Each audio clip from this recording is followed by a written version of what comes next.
Oh, we're live. Hello and welcome to Chip Advisor.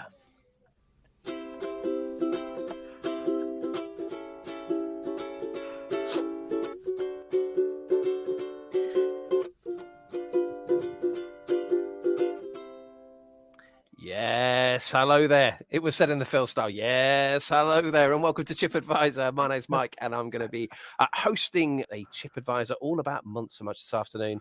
And I am joined by this man, Reverend Lewis. Hello there. How are you? Hey, blessings, friends and listeners. I'm doing all right. I'm slightly on edge with our recording this afternoon because three things could possibly happen within the next hour. One, my Tesco's delivery could appear, requiring me to go and deal with that. Secondly, I'm expecting a parishioner may knock on the door with the Harvest Supper leaflets for me to laminate. The name of that parishioner is Hazel, lovely Hazel. Yeah, okay. And finally, Paul, the gardener from next door, has kindly lent me a strimmer, which he would like returned. And I've seen him loitering at the end of my drive, holding a very small dog, which I don't believe is his, but he could also walk up the drive at any minute. Maybe that's there for protection in case you get a bit funny about giving it back. Yeah, possibly. He's a bit like that. Okay, so we've got Paul, we've got Hazel, and is there a regular driver that comes with your Tesco food shop? No, but let's call him Steve. Oh, okay, it's often a man, is it? Yeah, it is often a man. Is it often the same man? Not as far as I am aware. Okay, it's been a while since we've had a delivery. Well, I'm putting out here early doors that should any of those folk join you, I'd like them to join us ever so briefly on the podcast as well. Okay, I'll see what I can do. Thank you. We are also here with Harry, where's Harry? Harry, how are you? Very excited. Oh, I'm all right. I'm all right. I'm good. I think we should do a Harvest Supper special, shouldn't we? Oh, we probably should do. We've touched on Harvest Supper once or twice in the past, I think, but we've never done a special. Tear and share lunch, or whatever he calls them. What is he always referring to? Tear and share. A bring and share. Tear and share. Bring and share. Sorry, I beg your pardon. Bring and share lunch, which is sort of a. What is it, Lewis? What's a tear and share? A tear and share on a very long delay between question and answer. Yes. Here today. I think it's one of those fancy breads that you can, like a focaccia or something, you put in the oven and then you tear off the corners. And if we just give it a minute, Harry in Australia will respond. Oh, am I delayed? There certainly is a bit of a delay. But that's okay. What are you doing? Are you not a fish, Harry? Because I am in. Oh, do you know what? Do you want to know an interesting thing that I do? Yes, please. Whenever I'm trying to think about whether I'm in the north, south, east, or west, I have to do the. Okay, well. I don't know why you've used that music, Mike. Why have you used that music? What these buttons you're pressing are very confusing.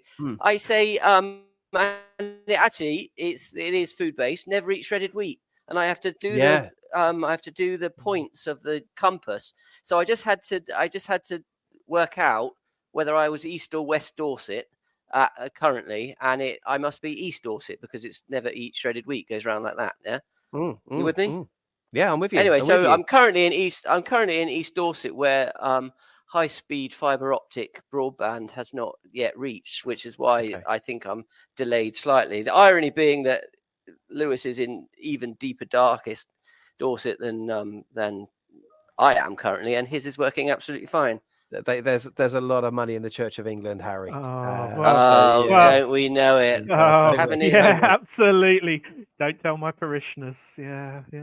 So we are talking about Monster Munch today, lads. And when I talk about Monster Munch, when I say the words Monster Munch, what's the first thing that comes to mind? School pack lunch. Mm-hmm. Harry? School pack. You had Monster Munch in your school pack lunch. Oh. Exotic. Here we go. Brennan family story early. Let's go. Thursday was crisp day in the Brennan household. We used to have a Happy Shopper variety pack. Ironically, not from the Spa in Old Holt, but from the post office. Yeah, for yeah. some reason. I used to get it from there, and the bread. Yeah, so I would have salt and vinegar, obviously, but they were Happy Shopper. Do you remember Happy Shopper? Yeah, very much so. Yeah. Yeah. So there was absolutely no Monster Munch in my lunchbox. So sorry, you would have crisps. There's definitely you a would have- euphemism there, but I think we'll unpack that. I'm surprised by saying that you had salt and vinegar, Harry. You're more of your ready salted man. Yeah, you're a big fan of the plain historically. Yeah. Wait for it. Well, no, not historically. I'm a big fan of the plain now. Are we? Is there still a 10-minute delay on everything I'm saying? Yeah, but it's all right. It's good it's thing. fun. Good. Okay. Okay. So sorry, just to clarify, you were only allowed crisps in your lunchbox one day a week. Yes. Okay. All right. What made up the rest of your lunchbox on the other days? It sounds like a bleak affair without crisps. If I say the words forest flip to you, do you know what that means? No, I don't know. Oh, well, they were a very sort of healthy biscuit that looked a bit like Weetabix, but was more sort of. It was an early 90s, early version of the Hobnob, but not quite so exciting. I used to eat a lot of those, and fruit. Very good. Very well done, your parents. Yeah, very good. I, on the other hand, crisp was a staple. I'm sure it was for you as well, Lewis, of a lunchbox of a day. Yeah, absolutely. Yeah. A Brannigan's on a posh week. Oh my goodness me! Well, I'll be honest, Lewis. I didn't have branded crisps. I would have had a supermarket own, or worse still, a Salisbury Market own. Back in the day. Okay, so Monster Munch. They are a baked corn snack. We refer to them as a crisp, but strictly speaking, they are a corn snack. They're created by Smith's back in 1977. You'll remember Smith's, I'm sure. Famous, I guess their flagship was the Salt and Shake. But they are now manufactured by Walker's. It says on their website that they are aimed largely at children, which I guess is not a deal in this day and age. And they're about to move to banning any fast food or fatty snacks advertising before 9, aren't they? Are they? Is this going to be like we've got the sugar tax? Is there going to be like a salt tax? There's a fat tax coming, mate. Oh. Yeah. Oh, fat wow. Tax. So, I mean, Harry's parents would have been fine. But, I mean, just sitting there eating these dry Vitas. Kind of what it sounds like. That's very Victorian. Yeah. So Monster Munch are the snacks that are shaped like monsters' claws. Some say that it's the individual monsters that feature on the front of the packet. That is not the case, but the shapes of monsters. Those people are mad. That's not correct.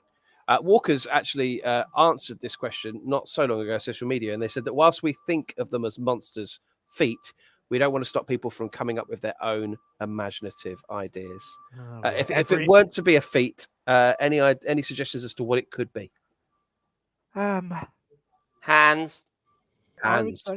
I find it easier using my hands, but you may use whatever implements you prefer. It reminds me of when I was in when I would have been having them in primary school. I had spiky hair, so I wonder if they're like a face with spiky hair. Okay. A la Lewis Pearson, 1987. There's a look of Bart Simpson about them. Yeah. They could be udders, or maybe sleigh bells. They could be sleigh bells. What do you mean sleigh bells? Oh. Like you hold onto the handle, and then there's the bells that come around. Do you remember one of those? They had one set of those. If a set is the word, at Old Holt First School. Do you remember that, Mike? Yeah. We'd all be fighting over them. Got to shake that. They're your happy days. Yeah. Now, Monster Munch, crucially, is suitable for vegetarians, even the roast beef flavour.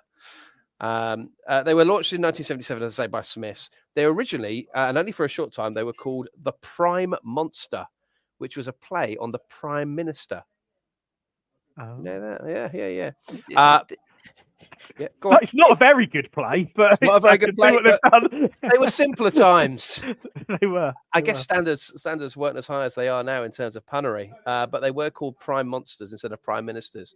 But they were renamed Monster Munch in 1978, just a year later, and they were advertised as the biggest snack that pennies can buy, in reference to the large size, of course, of the crisp, which shrunk and then went big again in more recent times. Each pack featured a different monster on the front of the packet, and the snack was supported by Monster Munch Club. You could sign up and be a member of the Monster Munch Club. You'd receive a Monster Munch Munchers member pack, which included a card, a pen, storybooks, a story tape, which included 6 tall stories, and accompanying songs. And I would very much like to get my hand on a Monster Munch Club Monster Munchers membership pack. Yeah, and what's quite interesting, because by the late 1980s there were 4 main monsters featured in the packaging. Mike, are you reading that as well? Are you reading that live from Wikipedia at the same time as I am? Oh no! What? There's been non-stop research all morning. What are you talking about? This podcast could be called Live from Wikipedia. Good grief! I mean, Wikipedia, as we know, is in big trouble because they're always asking me for £2. But if we're just gonna live stream reading out the Wikipedia, this is no, I won't have that. I won't have that. I've reworded some of it and all sorts. Oh, have you? But if you go online, you can see there are images of the Monster Munch magazine. Yeah, there was is out there. I've had a little bit of a Google. I came away from Wikipedia to do that. Oh, did you? And you've also that's what Phil would have done. Yeah, ChatGPT. Yeah. Write me an essay about Monster Munch. Oh, I should have done that.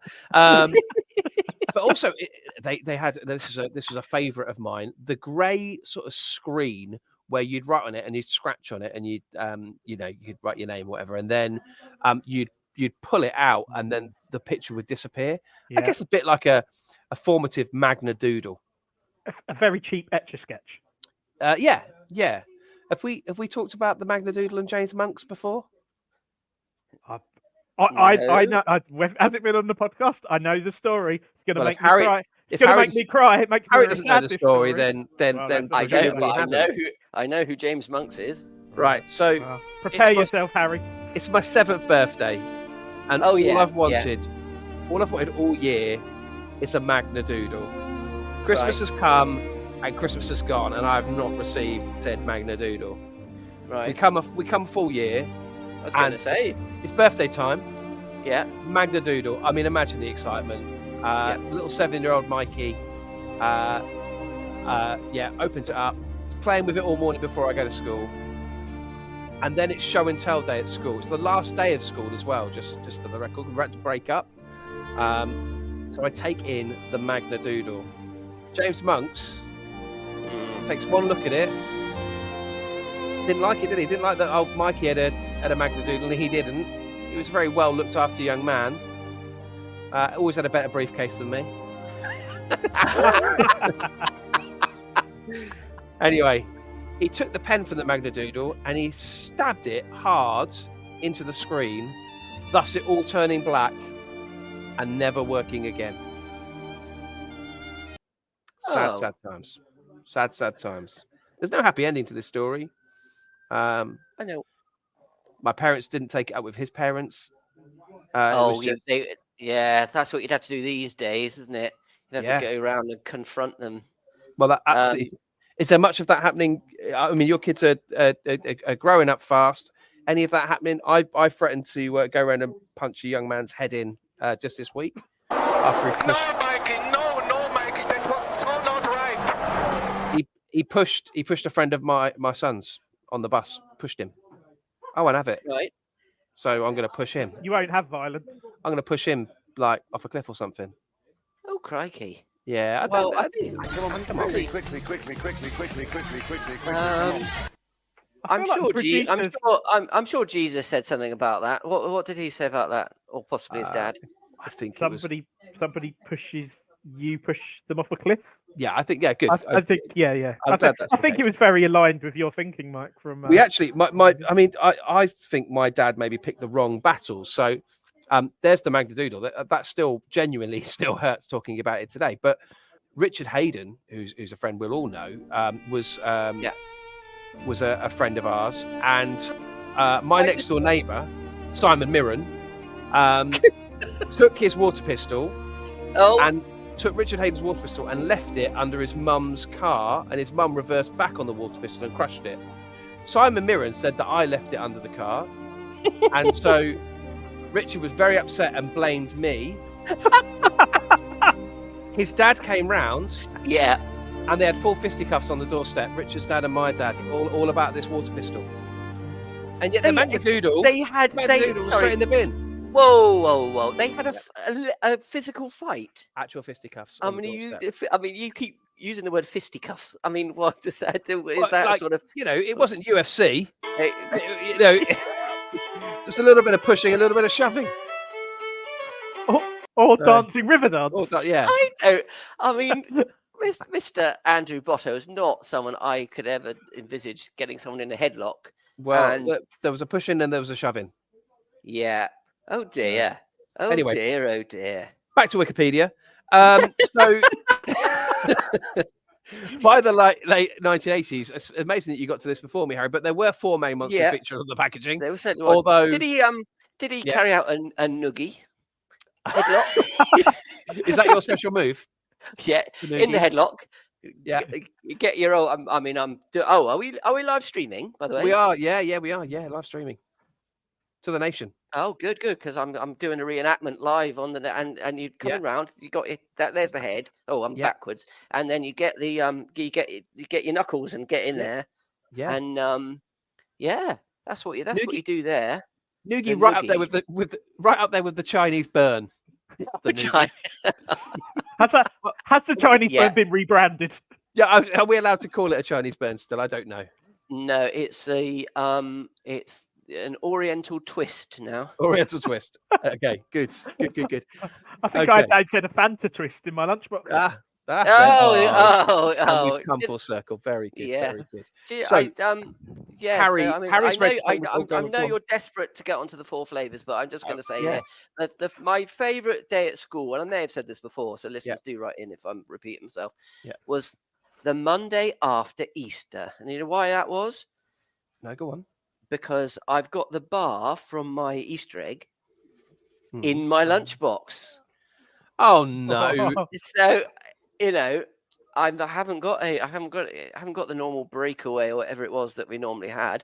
I've got a Mars bar, and I'm I'm gonna milk that bad boy for all it's worth. You're flamboyantly lifting it out, and no one's taking any notice. Good. Yeah. Anyway, there was 4 flavors of Monster Munch, wasn't there? Well, no, and this is where you've not read properly. There were 4.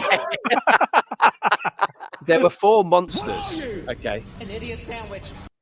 There were 4 monsters, and different flavors were associated with the monsters. There's one constant throughout, guys, and that is the pink monster. Tall, pink, gangly. He's got a floppy tongue, and he's got wheels for feet for some reason. He's simply called Pink Monster, and he has always and will always be associated with which flavor, lads? Come on, Harry. Pickled onion. Roast beef? No, it's roast beef. It's roast beef. Is it? Yeah. So Pink Monster has always been and will always be. I have it on good authority.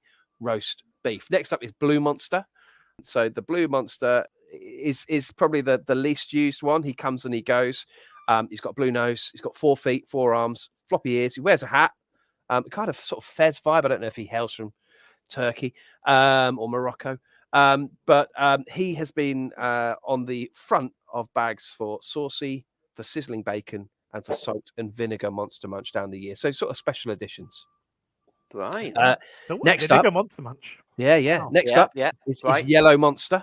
Oh, so Yellow Monster is he's a family favourite. He's been fairly constant. Yellow, one-eyed. Some of us call that a cyclops.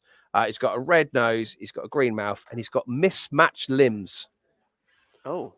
I don't know which limbs are mismatched, but he has, and he has been used with both pickled onion and cheese and onion, and for a short period was also saucy.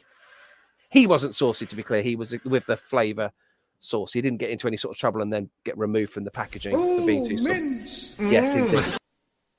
So yeah, there's Yellow Monster. And finally, let's complete the quadruple. We've got Orange Monster. And in the words of Wikipedia, a fat orange creature with pink hair. Right.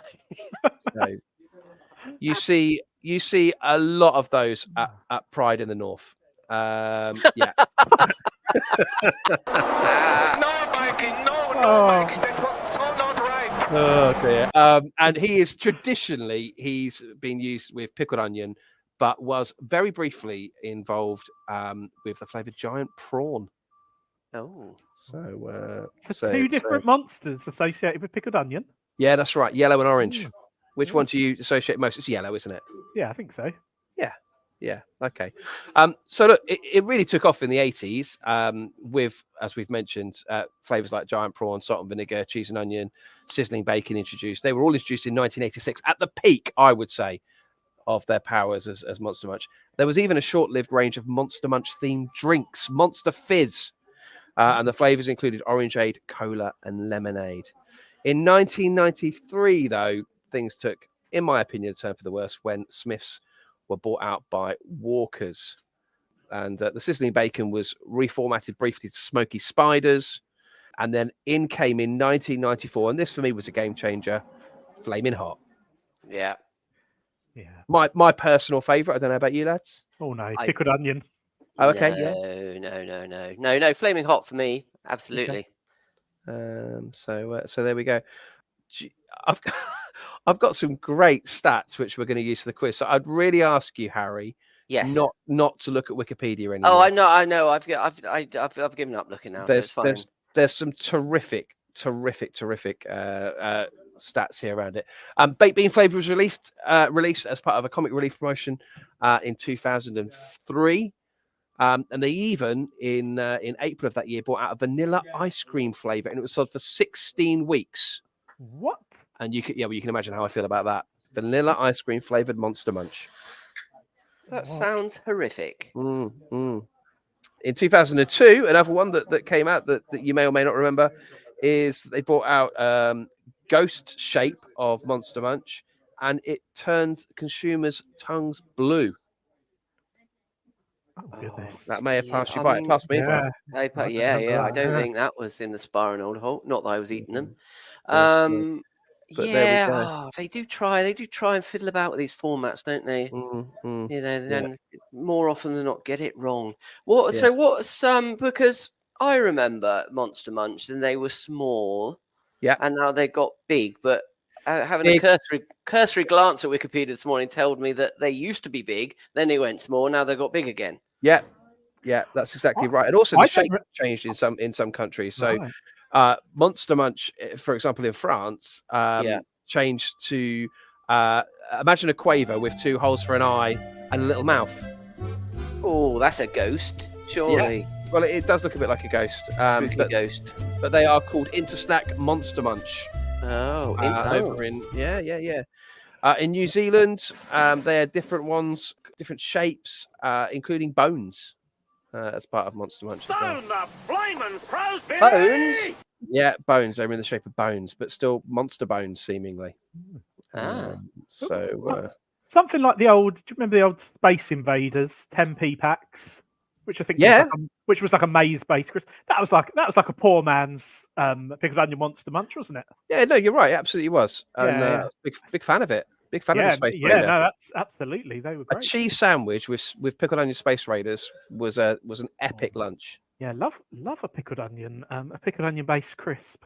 No, you go, please. No. I mean, for people not like, I'm trying to feel a little bit here because Harry seems to have disappeared for a minute. Yeah, that's okay. That'll be who knows what that'll be. Looks like a delivery. He's got a parcel. I want to know. We need to. Let's do an unboxing. Yep. Let's do an unboxing. Harry, what's the parcel? Okay. Your room. Come on, Harry. Quickly. Unmute. Quickly. Where's that sound producer? Come on. Quickly. Oh, I had a bit of a hi, I'm back. Come on. There he is. I had a bit of a mouse problem. I realised in getting up, knocked the USB off the computer. I thought you were referring to the rodent. Yeah. No.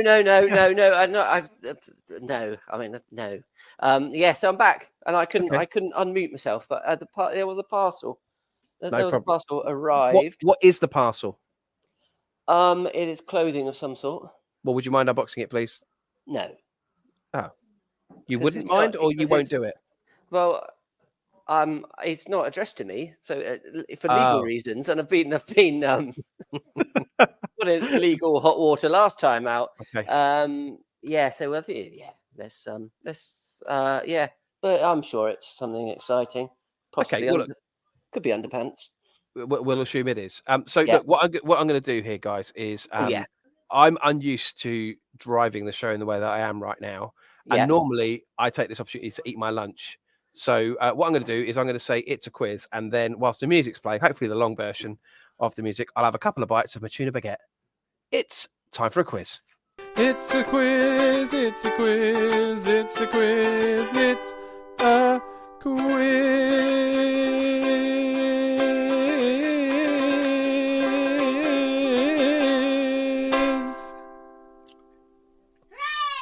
Oh, hooray for tuna. Quickly. So I was listening to our sister podcast about the football. Oh yes, Fancy Threesome podcast. That was it. I've got more about that in any other business, but we'll do, so we won't worry about that now. But on that one, you have a quiz as well with a very similar theme tune. But I was wondering whether poor Phil, wherever he is, sings alternatively, it's a quiz and then it's the quiz. Do you know what? I spotted that when listening back, because let's be honest, that's what I do. I like to spend most of my time recording podcasts and what little time I've got left listening to them back. And I heard it's the quiz. Yeah, so I don't know whether wherever he is, he might possibly tell us on some sort of. This is just ridiculous. Well, I don't know. Yeah, that's how someone feels about it. That's how someone. Okay. Okay. Anyway, sorry. Let's do a quiz. All right, lads. So look, we're going to understand just how well you know the Monster Munch monsters. So I'm going to ask you 5 questions. It'll be a closest to the pin, and all I want you to do is give me an answer. First, at the end of the 5 questions, lads, whoever's got the most points is the winners, as with many a quiz. So, question number 1, lads. I want an answer from both of you. Lewis, you can go first. The blue monster that reigned from 1995 to 2000 on the front of packets. According to Walkers, how many stone does blue monster weigh? Oh, Harry, goodness. Lewis, we'll go to you first. How many stone? How many stone does the blue monster on the front of Monster Munch weigh? Wow. This is quite stab and dark here. 28 stone. 28. I reckon he's quite. Yeah, he's quite a big boy. Okay, Harry. Okay, gonna level with you. I was just WhatsApping my wife. What's the what are we doing? Were you asking if it was pants? No, it's not her package either. Okay, so I'm asking you for the weight in stone of the blue monster on the front of Monster Munch packets. Oh, right, good. In stone, 16. I can tell you, Lewis went 28. The answer did he? is it is in fact 30 stone. So Lewis, very good. Oh. Very good. Lewis takes question. Well done, Lewis. Well done. Okay. Yeah. Next up then, lads. Red Monster, who has long been on the front, or was for 13 years on the front of the Flaming Hot Monster Munch. Yeah. How wide? No, in fact, how tall is he? How tall is he? And I'd like it in metric, preferably. So the red monster on the front of Flaming Hot Monster Munch. How tall in metric is he? Harry, I'll come to you first. Oh.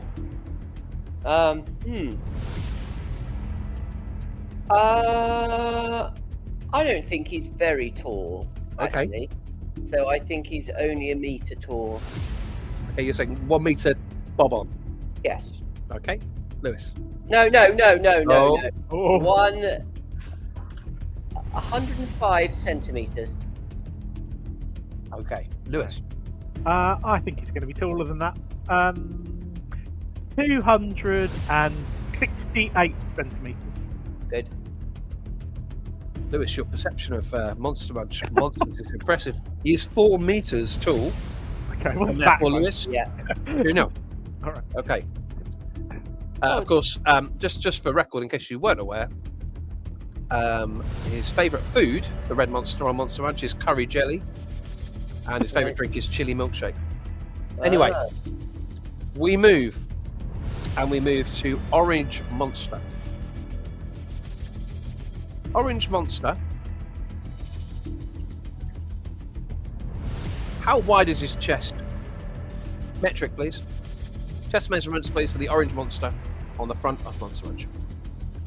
Metric. Okay. Chest mes. Is it me to go first? I think. Yes, it is, Lewis. Yeah. No, this feels confusing. Well, I'm gonna go. I think 1.2 meters, 120 centimeters. Very wide. Okay. Harry. 175 centimeters. That's strong, Harry. He is 2 meters. 2 meters chest measurement. So, well done, Harry. 2-1.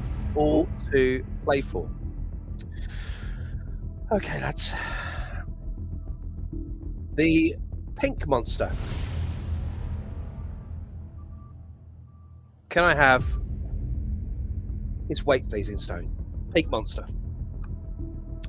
And, Harry, we're coming to you first. Pink monster on the front of Monster Munch. His favourite food is carrot custard. His favourite drink is gravy milkshake. And he is the face of roast beef Monster Munch. But and you said earlier that he was big. He's big. He's a So monster. the last one was 28 stone, wasn't it? So I'm going to say 35 stone. 35 stone, says Harry. Lewis. I'm going to go a bit bigger. 38.5 stone. Oh. 38.5 stone. I can tell you, pink monster is 90 stone. Oh, Yeah. good lord. Which means Lewis will be taking the win. But let's play. Let's talk purple monster. Okay. According to Walkers, what is the occupation? This is for a free hit. You get it right, it's winner takes all. What is the occupation of purple monster? And I'll let you know that his favourite food is jelly con carne. His favourite drink is ginger beer. But purple monster, what is his occupation? According to Walkers, and therefore, indeed, Wikipedia. I don't know who's going. Is it me? I think he works for a conveyancing company in Wales. Brilliant. Lewis? I feel like being a monster is enough of a job. I think his occupation is simply being a monster. Unbelievably. His occupation is listed as monster. And therefore, I mean, if it wasn't already, Lewis, you are this week's winner of the quiz. Congratulations. Well done, Lewis. Well done. Fair and square that was. Right, let's look at some of the questions that have come in from listeners then, and they read as follows. Joe has been in touch. Sorry, Joe's been in touch. Joe.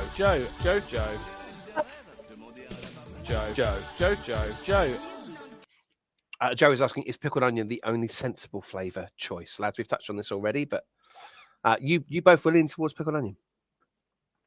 No, not me. I'm a big fan of the pickled onion, but I wouldn't say it was the only sensible option. It'd be my number one, but I like the flaming hot. Okay. Yeah, it would always be flaming hot for me, I'm afraid. I think it's too.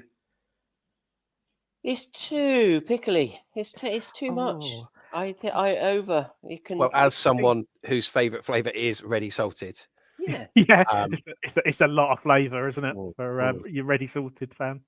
Okay. There's a specific word, and I can't think of it at the moment, which is a bit of a bad timing, but it will come to me in a minute. And then I will say it randomly when we're talking about something else. But yeah, too pickly. I'm going to stick with pickly. Yeah. Pickly's fine. I always Okay. find. I don't know if you've ever seen. Astringic. Oh my goodness, what? Astringic. I think that's it. Anyway, Is that a word of the week? people are writing. Mm. Anyway, Have you guys ever seen these videos that appear online of is it Snack Wars, when you have UK versus American foods? Yeah, on YouTube. Yep. They always seem to have pickled onion Monster Munch. It seems to always be one of the UK snacks, and the Americans love them. Yeah. Oh, absolutely love them. I would quite like to take a pack. If I were to ever go back and do some more charity, I don't like to talk about my charity work. Yeah. If I were to go back and do some more charity work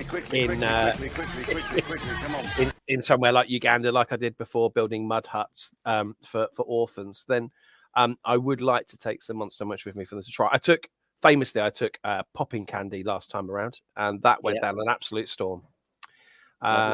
It's another one. I mean, if you haven't got an African orphan to hand, find a toddler. Just as much fun. Or, as I recall, you wanted to feed it to various types of animals. Or dogs. Yeah, that was it. Dogs. Okay, so you've both got dogs. Would you be willing to feed them? You weren't willing to feed them popping candy when we discussed it on a previous episode. Would you feed them pickled onion Monster Munch? I mean, my dog would absolutely eat a pickled onion Monster Munch before it even hit the floor. He would. Right. Yeah. I mean, I'm pretty sure they probably have consumed them already, quite frankly.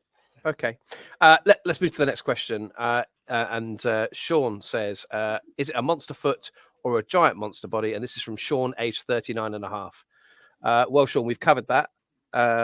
It is indeed meant to be a foot, but you can use your imagination. Yeah, it can be whatever you want it to be. Nancy asks Sean, what planet are you on? Right. Presumably. There's a bit of a conversation, to be honest, going on then between. Yeah. Come on, read it out. Read it out. Come on. Sean, surely it's a foot. What else can you see in the maze monstrosity? I look forward to hearing what the Chip Advisor crew have to say on the matter. Oh, good. That's sensible. He then comes back again. Okay. It really does go on, lads. Nancy, turn the crystal upside down. It's going to blow your mind. But there we go. Okay, Ros is in touch. Ros asks, does everyone else make the same suck your cheeks in and squint your face when eating the first bite of a pickled onion flavour, or is that just me? Well, we've covered that. It's too strong for Harry. Too strong. Too astringent. Astringent. Astringent. Is that what I said? Yeah. I think that's what you said. I'm still in my head trying to work out if it's correct, but I can't remember. Astringent. I think that's the word. Anyway, oh my goodness. Nick's been in touch. Nick asked. Oh, go on. No, well, no. I mean, we left you hanging. The conversation between Sean and whoever else, did it end there? Or have you just... It may pick up later. We may, Oh, we'll follow up later. Okay, I'm following these questions as they came in chronologically. Oh, chronologically. Okay, so Nick says, why did Monster Munch never make traditional flavors? And if you could make a traditional flavored bag, what flavor would you pick? Well, we've busted that myth because they did both cheese, they've done salt and vinegar. But is there a flavor that you'd like to see them do, lads? Oh, sorry. I think it. Yeah. I've been Sorry, you were Googling researching the word astringent. All right. And what did it say? Oh, let's astringency is a tactile taste felt as a dry, rough feeling in the mouth and contraction of the tongue tissue. So that feels very what Ros asked. It's kind of a yeah. Anyway, oh, actually, at this juncture, my nephew Jacob, who I think you all know. I'm familiar with his work. Yeah. Suffers from the same apple lip thing that Lewis does. Really? Yeah, so there's now two of you. This is great news. I'm not on my own. I've always liked Jacob. Sensible chap. Yeah. So his mother tells me that he suffers from the same. I can't believe that the old pickled onion Monster Munch doesn't do it to you. So, I hate to press you on this, lads, but I would Yes. like a flavour that you'd like to see introduced on Monster Munch. oh, so yeah, actually, yeah. So I don't think. I mean, I like ready salted, but I don't think ready salted would work with Monster Munch because they're quite oily, aren't they? Monster Munch. The process in which they're made, the maize, is sort of cooked in oil, I presume. So you need a strong flavour. Okay. But getting back to one of Lewis's lunchbox staples, the Brannigan crisps. My favourite Brannigan, because I had to just drop out while he was explaining, so we may be going over old ground here, but roast beef and mustard were my favourite Brannigan, and I think that would work well with a Monster Munch. I mean, wherever you are, wherever Phil might be, wherever he you'll is, be getting very excited about that. Yeah. I've just been thinking that obviously you have a lot of crisps that are like cheese based, but they never specify which kind of cheese. It's generic cheese flavour. There's not enough people jumping on the Parmesan. Yeah, where's the a brie and onion? Yeah. You can get, because there is a packet of them right now in my cupboard at home, a red Leicester cheddar. Of course, there's a packet in your home. Of course, there is. Go on, red Leicester. What shallots is it? No, mini cheddars. Red Leicester mini cheddars. Okay. But that kind of negates the cheddar aspect of them, so they're probably called something else. But anyway, they're a red Leicester variety. Yeah, I'd like a blue cheese Monster Munch. Blue cheese is a great shout with the blue monster. Exotic. I had two flavors in my mind. I've actually switched out from both. However, I am recording this in front of a live studio audience this afternoon. Okay, great. Sophie's been in touch. Who says that she would like either Worcester sauce or prawn cocktail, and they were both flavors that came under my consideration. They're not as loud as Steve Wright's posse used to be, though, are they? Not quite as loud as Steve Wright's posse. No. No, this is true. So for me, lads, it would be, and we could do a whole episode on scampi fries. Oh, but scampi and lemon, like the old knickknacks. No, yeah. Fish. Well, there is. Oh, that would not meet with Phil's approval because he's very anti-fish, isn't he? Well, so is Mike. You're quite anti-fish, aren't you? That's true. That's a good point. That's but true. Like a scampi fry. I don't see it as fish. Botto Alliance. This is just ridiculous. Right, listen, we've got to finish up in a minute, lads. Let me just quickly AFBA.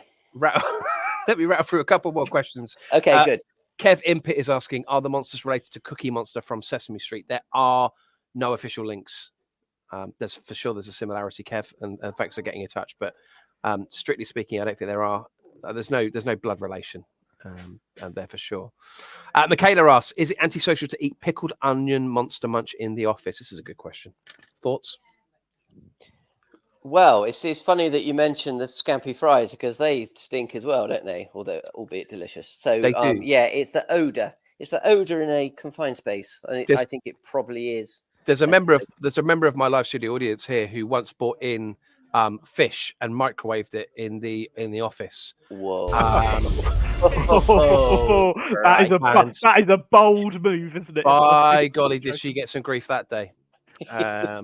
So yeah, that's about as antisocial as it gets, I think. But yeah, pickled onion Monster Munch.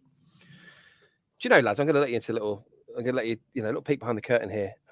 In front of my live studio audience. Earlier on, I sat down in the style of a pensioner and can do what was only described as a popping of wind. As I sat down, and it fell at a time when the office was deathly silent, and led to great embarrassment. How long have you worked there, Mike? I've worked here nearly 20 years. Oh, well, they're used to you by now, mate. I wouldn't worry about it. No, it's just Mike popping off in the corner. No. I am getting to that age now where I think it won't be long before with every step I take, a bit like the song from Sting. With every step I take and every move I make, I'll be popping too. But when you nope.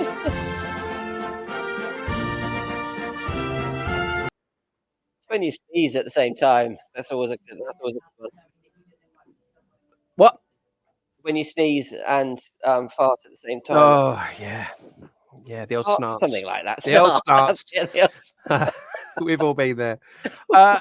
Look, lads, we're going to have to call time on this, but it's been an absolute pleasure. I want to thank everyone that's been in touch with questions this week. Thank you very much. If you've enjoyed the show, do give us a review on your platform wherever you're listening, whether that's iTunes, whether that's goodness knows what platforms you're listening through. What platforms are there, lads? Spotify. Yes. And the like. Podbean. Podbean. No, I beg your pardon. It is Podbean. Yes, I think I have that one. So yes, thank you for listening. It is appreciated, as are your interactions in the build up to each week's show. Have you got any OB before we finish, lads? Harry, I think you mentioned you had some. Yes, because as I mentioned earlier, I was listening to the old Fantasy Threesome podcast, which is difficult to say. So why you called it that, I've got no idea. But a terrific listen.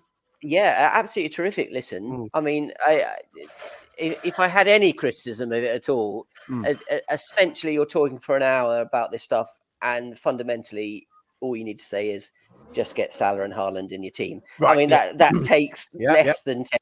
But anyway, I was wondering whether we could do a football pools podcast. Okay, because that takes a bit of, because that still exists, because I checked before, and so you can still do it. Remind me of the premise. So you have to pick a score draw or a So score draw, you get 3 points. That's as much research as I've done. I think it's not. I think it's 0 for a win and possibly 1 for a 0-0. It's very much the precursor to the Super Six, wasn't it? Well, but I mean, we could pad out an hour on that, couldn't we? I mean, you boys seem to manage. I'm not doing nearly enough podcasts, so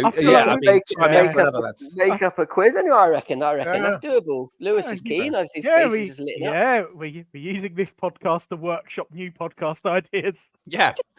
Well, do you know what? Let's combine the two. I'm going to go. This will be launched next week, so I've got to be a bit careful here. Yeah. So this will be launched. So I'm going to look one weekend ahead. Yeah. To Saturday the 28th. I'm going to give you a score draw. Okay. And we'll see if this comes in. I'm telling you now that Chelsea versus Brighton on Saturday the 28th of September will be a score draw. Right. Okay. Noting it down. All right. Great. Yeah. So I think that's all I've got to say, really. Good. Lewis, anything you need to get off your chest? No, I think so that I've not been disturbed by Tesco's parishioners or the gardener. That's disappointing, isn't it? Yeah, slightly sad about that, I've got to say. Yeah. What with the lack of a Harvest Festival menu, 4th or 5th member of the team, it would have been good to have them along. Yeah. But even better, had the driver been called Philip, then we would have. Oh, wouldn't that have been lovely? Yeah, I'm aware that not everybody listens to all of the content that I put out. So, what I'll do is I'll end this podcast asking the same question that I opened the other podcast with. Okay, and that is, if I were to take the voice box of a dog and have that transplanted into my throat, would I bark or would I still be able to talk? You'd bark. Would I actually bark? Yeah, because the voice box of the dog is shaped so that they can only bark. So our voice box is developed so that we can actually speak. Well, then why has nobody reversed a dog's voice box and put a human one in there? There must be plenty going around. Because when it comes to the donor factory, where you get your cards from, presumably there's hearts and there's lungs, and they're all quite useful. But voice boxes, there's got to be a lot of them hanging about. Why is nobody trying it? You know how they're always going on about how stretched the NHS is, Mike? Yeah. You probably don't have time to be faffing about trying to... why would you want to, is I think more of the question. Well, are you telling me that you would rather your dog bark than be able to have a conversation with you? Absolutely. Doesn't answer back. Yeah, but someone whose main enjoyment in life is rolling in football, I do not need to have conversations with. No, fair enough. Okay. But for someone that's lonely, whose best friend is a dog, and let's be real about it, they are man's best friend. Would they not want to be able to talk more with their dog? Lewis, you've got a dog. Sorry, very distracted by the gardener going past on his ride on mower. But the gardener is on his mower. He's not coming, you think he's I'm not coming, he's not coming up Heck. the drive. This is not my gardener. This is next door's gardener. From whom I spent quite a lot of time distracting him from his actual work. Oh dear. Okay. Well, look. I'm just putting it out there. Whoa, hold on. How many other podcasts do you actually have, Mike? Too many to mention. Because every so often you do a religious one, which is never heard of again. Yeah. And then how many others have you got? Well, I do guest appearances. Oh, I see. I am a grown man, Malcolm. Anyway, look, I haven't got time to publicise all of my content. Go out there and search for it. Okay. But yeah, look, it's been an absolute pleasure, lads. Thanks so much for joining us. Thanks once again to the listeners for tuning in. We're back next week with more of ChipAdvisor.